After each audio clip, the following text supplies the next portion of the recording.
What does human trafficking look like in the United States today? Yeah, that's a good question. So there's two major forms of trafficking today. There is child labor trafficking and there is sex trafficking. And they are connected at a certain point, but trafficking can take on various forms today. Sex trafficking can be anything from online grooming of predators through social media, specifically young girls that are being groomed and not necessarily kidnapped, but more lured into meeting an older boyfriend, that kind of thing. So social media has become one of the highest forms of trafficking today. I'm sure you've seen also, Gary, in the news how so many children have gone missing, teenage girls and those kind of things. So we know that that is all related to the sex trafficking that has been happening. There are also moms that are addicted that sell their kids for trafficking. An uncle will come in. A lot of times we see familial, we call it here in the US, familial sex trafficking, where someone that the child or teenager trusts has got them into it through either drugs or just sexual abuse. While many of us know that human trafficking feels and is so dark and can feel hopeless at times, like what can I do to really make a difference? I want to encourage you with a message of hope.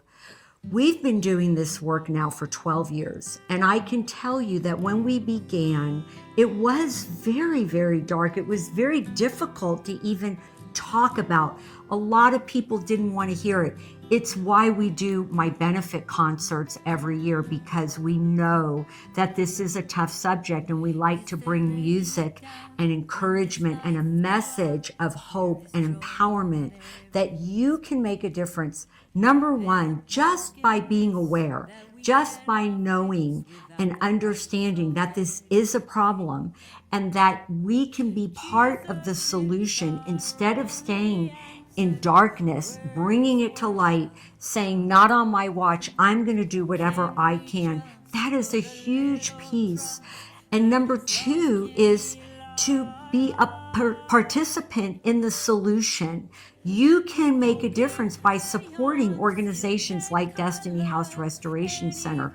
Help us to be able to reach more survivors, to be able to empower these women to live lives that really they were always intended to live, full of purpose and not in the chains of slavery determined by someone else. And so I want to encourage you that while you may feel even afraid or hopeless, this is not the time to stay in that place. This is the time to link arms together. Together, we can make a difference, and we want to encourage you to be part of Destiny House Restoration Center because you make a difference, and we know together we're going to see the end of sex trafficking. Even though I know what you've done.